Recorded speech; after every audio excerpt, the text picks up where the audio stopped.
Welcome to the Mindful and Driven podcast, where we help you to not lose sight of what's really important whilst chasing your dreams. Today is a special edition. It's for the end of 2021. In every single podcast I do, at the end I ask my guests what's one small thing that's brought them joy recently. And today, this episode will be playing all of those clips, one after the other, as a nice way to end the year off. So you're going to hear these small funny little stories that people have enjoyed, and hopefully it brings a smile to your face. Thank you so much for listening to this podcast and supporting me this year. I hope you enjoyed this episode.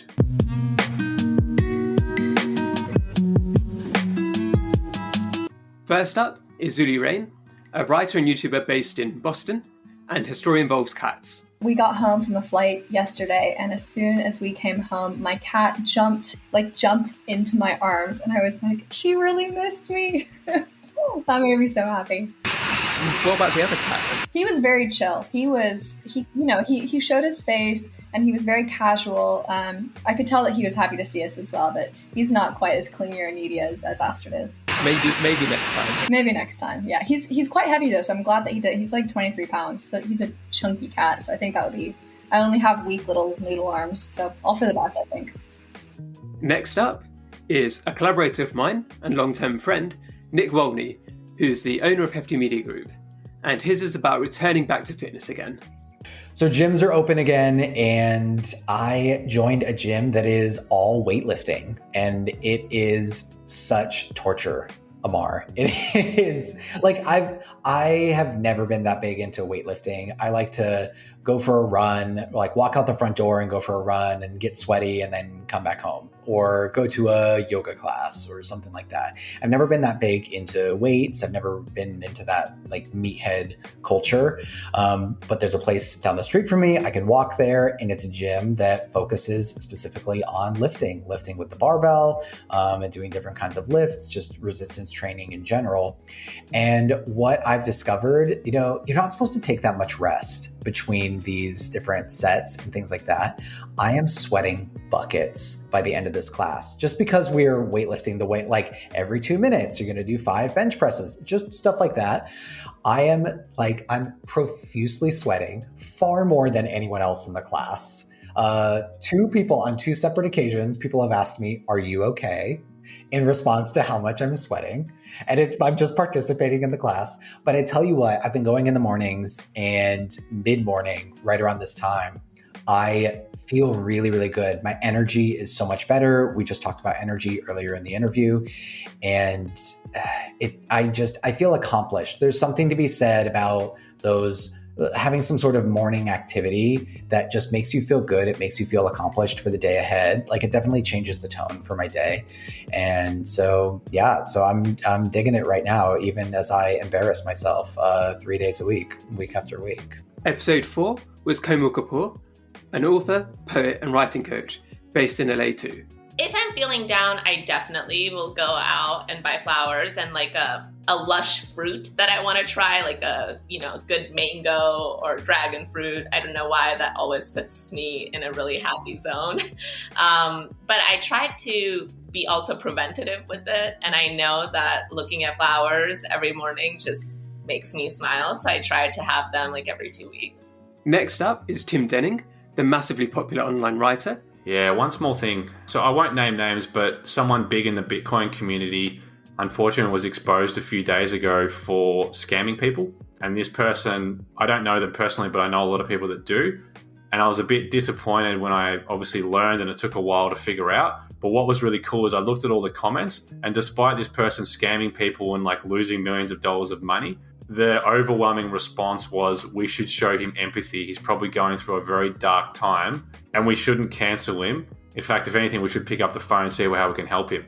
And then what was really cool is one of the people, there was a guy that lent him 5 Bitcoin, which at the time was around $250,000.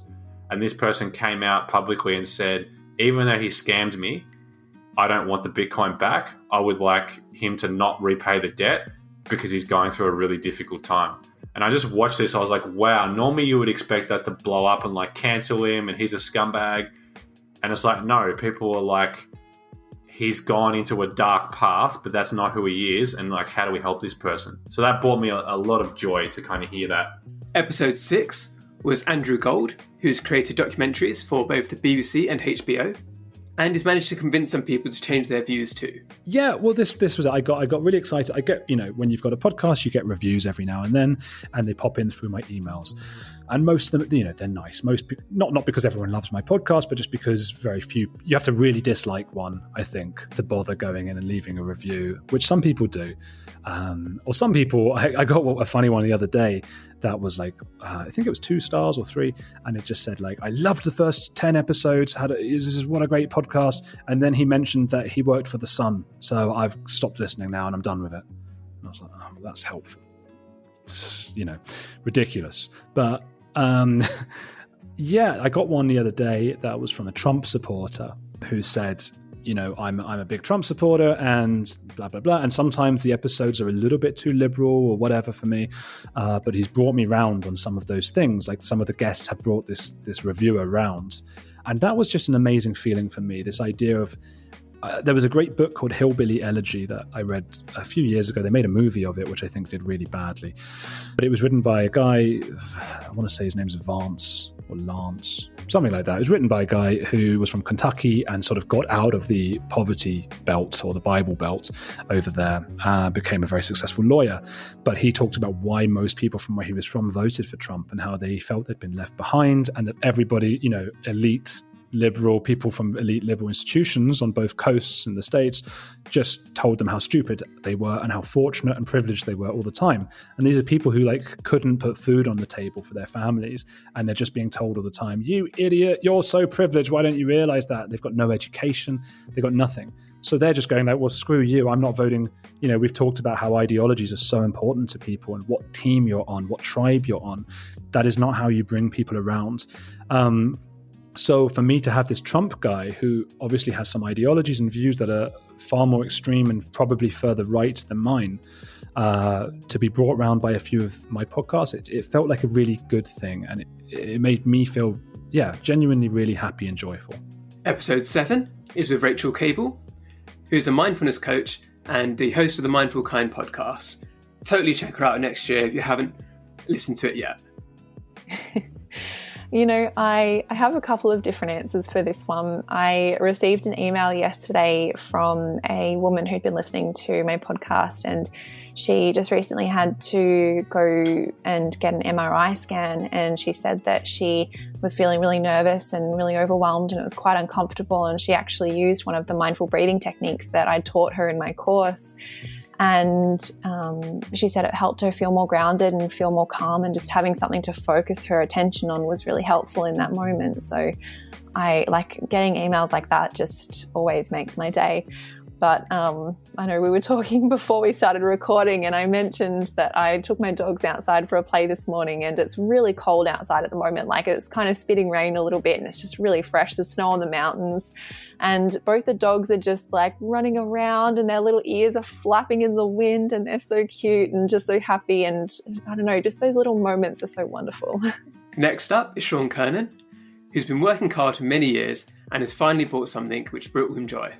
Yeah, waking up for the first time in my new house and seeing like the nice ceiling and just feeling like the payoff from all the hard work and having the house, and definitely that's these little things like that are what make it all count. So now we have Raj Mende, who's a serial entrepreneur and founder of both Whipped and Equipped, which is an edtech platform aiming to help underprivileged people from across the world. I think I'm just going to have to circle back to cricket. Yeah. Playing cricket, watching cricket. I mean, I went to watch the test match at Lord's, England versus India. That brought me joy. And playing cricket this week is going to also bring me that nugget of joy as well. Episode 10 was the fantastic storyteller, Jordan Gross. Yeah, so one small thing that's brought me joy recently is the smell of food. And there's 2 reasons for this. The first is that I'm talking to you coming off of a 3-day juice cleanse where all I've had is juice for the last 72 hours. And it's kind of wild, but I don't have a good sense of smell. But because I haven't tasted any food really in the last 3 days, I feel like my smell has compensated. So the smells of food have been so much more potent lately that I'm loving everything that I smell, and I just started eating again, and it's just, the taste is obviously unbelievable, but the smell is so much stronger. And the other reason is because I have a friend and also my dad who had COVID, and I know there are so many people who have lost their sense of taste and smell, especially smell though. My dad and my friend, it's been six plus months for my dad, my friend over a year of no smell. So just trying to appreciate that little moment that we overlook, but now it's been introduced to us in a way where we shouldn't overlook it because it's wreaking havoc on so many people, appreciating that because of what they're going through as well right now. So yeah, the smell of food, not just food in general, but the real smell of it. Actually, Symone was next, who's the head of creative marketing at Medium, and she tells a story about her toddler. This is like a cheesy mom answer, but I don't really care. I have a 2-year-old, and she truly does bring me joy on a daily basis, largely through just the random stuff she says, because she doesn't make any sense. She's been saying a lot, her opinions on whether or not she thinks something is nice or not nice. So the other day, I got her out of her crib, and she goes, "Oh, mommy, nice face." And I was like, thank you. Thank you for the compliment. She's really, and then last week we went to my parents' house in Michigan, which she hasn't been to since she was a baby. And she walked in the house and she said, "Oh, nice house. Very nice house." It's just so silly coming from such a tiny person. And it just gives me the giggles every time. Now comes Nick Goke, who's one of the best writers I've ever met. We went to Oxford, me and my girlfriend, this weekend, and we went to a wedding at Oxford this weekend. And it was one of the first, if not the first, big event I've done since COVID happened. There were two very wholesome things happening at this event. The first was dancing, and it was actually Scottish. The person was Irish, but they did some Scottish-Irish dances, I don't know. But it's kind of like a square dance where you have multiple people and you just interlock arms occasionally and you have this group dance. And it was just it was so wholesome. I was just looking at that and I was like, we can do that again. Look at this. We can do this again. It's amazing. And I don't know, reminded me how sort of simple human culture is in some ways, how complex in others, because this dancing, it's very complex, right? People learning new dances on the fly, one person explaining it. So it's learning in real time, everybody being together. And the other thing was, and that's related to work, to writing the story, was the speeches people gave. And one speech in particular was given by the groom's sister. And she just shared all these stories, the little moments of when they were kids and how they grew up. And she just had she put a lot of humor into it. I didn't know the groom and bride too well. I've met them only a few times. And just hearing these stories and hearing this backstory just made me realize that behind every human life, there's a story. And the story is huge. It's as big as yours, basically, right? And you only know your story. So if you get somewhere where someone is sharing a piece of their story and you're lucky enough to get a glimpse of it, it's just a good moment to tap in and remind yourself that these stories exist and we should be grateful that they do, and we should respect other people's stories as much as we can and be as, gracious with them as we can. Because ultimately, being a human is about stories, and stories are how we pass on information, how we relate to one another, how we inspire each other. Now we have Nikita Patel, who's the founder of The Naked Laundry. Ooh, getting back into my yoga. That's been a good feeling recently. It's something I enjoy. I wouldn't say I'm the best at it. It's not something I can vouch for, but it's been an on and off kind of thing. I think it's a mental state. For me personally, I only want to do yoga where I am at a clean mental state, where I'm not quite chaotic, to actually sit down and, really be in my thoughts and understand everything. So for me to get to that level has been accomplishment in the last few months.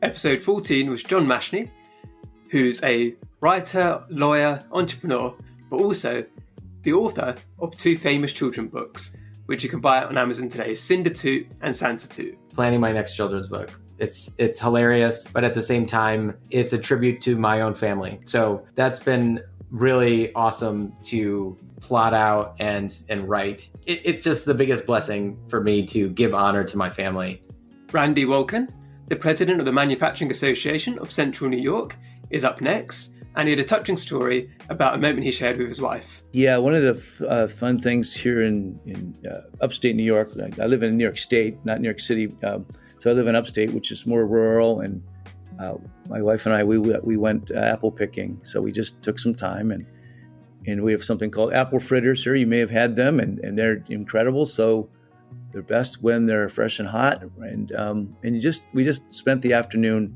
out in nature, picking some apples, enjoying each other's company. I always find that if you just got to find some moments to get away from the stresses that will impact your life. So don't hesitate to do those things that are really on your mind. We do that every year. We'll go out several times just for enjoyment. Thiago Enriquez is next, who's a massively popular Brazilian Instagrammer and YouTuber. Small thing that brought me joy recently.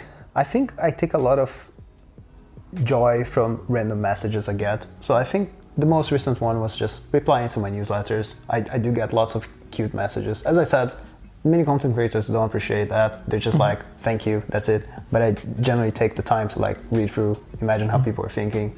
And I think that the most recent one was that. Just being able to see somebody complimenting my work so deeply, creating the time to write down why my work has influenced their life in a positive way. And that makes me wow.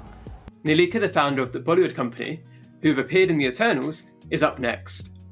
Well, my little girl, my Gigi, and just spending time doing things I love, like dance, family, and having a good balance of social and personal life. I think it's been so hard to do that the past year, so any moments that I get where I get to experience both, I'm happy. Cinemagnal, one of the foremost experts in online business that I know, is up next.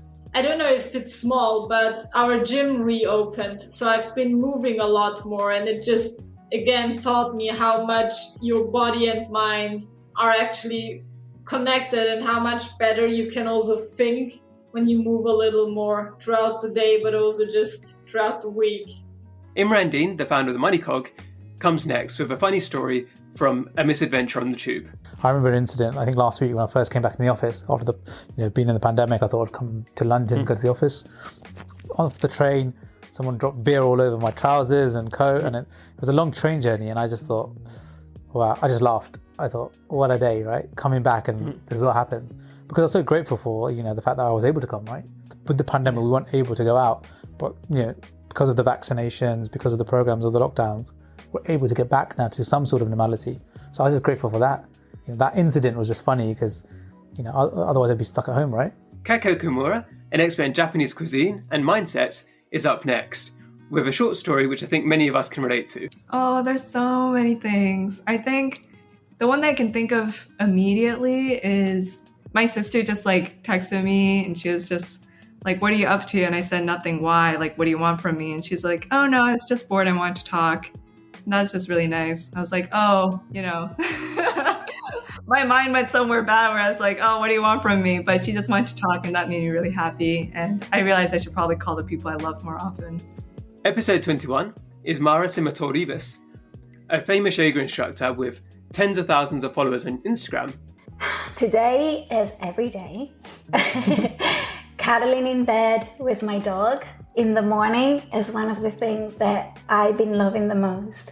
She's just the sweetest little thing, and seeing her happiness as she comes into bed, as we wake up, it's beautiful, and it always warms my heart and allows me to really start with a smile. Next up is Ryan Fan, who's a special ed teacher in Baltimore, as well as a writer and a marathon runner. He initially wanted to say about getting engaged as a small thing that brought him joy, but I argued that that's probably not a small thing. I think it's just a big, seeing the students again and being in person, not having to stare at a screen for 12 hours a day anymore it's pretty nice in its own right. So, and it's easier on the eyes. So it's a small thing that's made a big difference. We're in the final few now. Here comes Dipanshu Rawal, a life coach based in India. Talked to a cousin of my girlfriend recently, couple of days ago, for the first time, and she was one of the, like, I connected with her so deeply in the first few words we exchanged.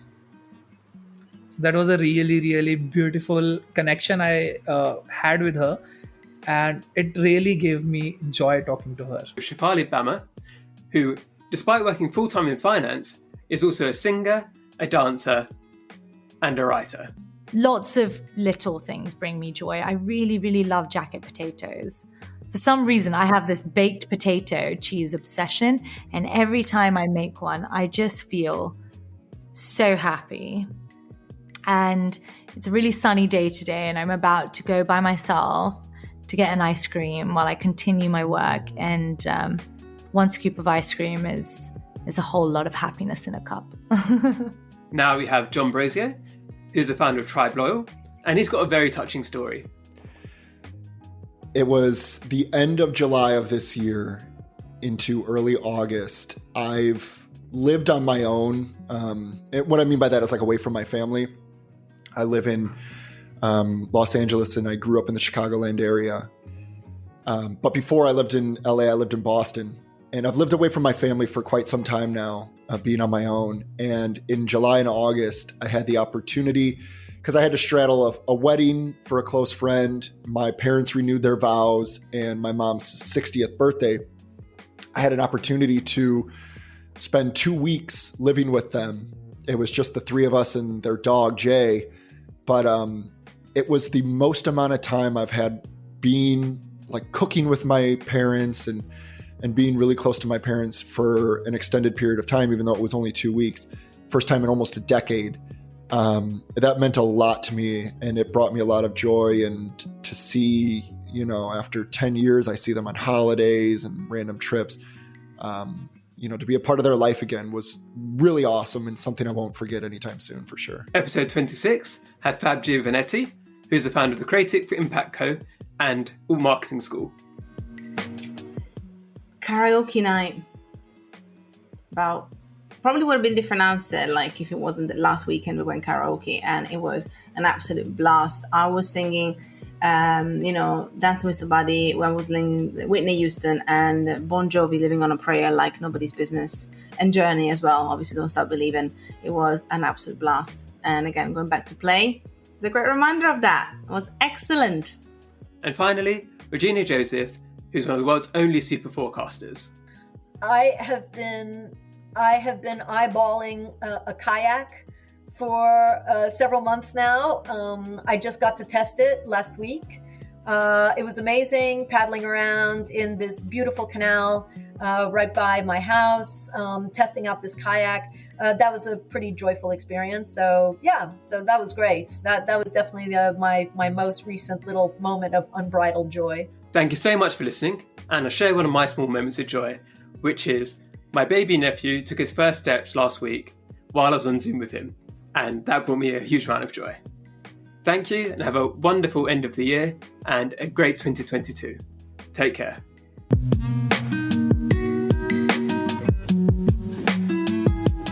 If you're listening on Apple Podcasts, I'd love it if you could leave me a 5-star review. It really helps to get the message out further. Wherever you're listening, it would be awesome if you could subscribe and to share on your social media channels. If you want to see more of my work and advice, you can find all of the links in the show notes. Thank you again for listening, and I hope you have a lovely day.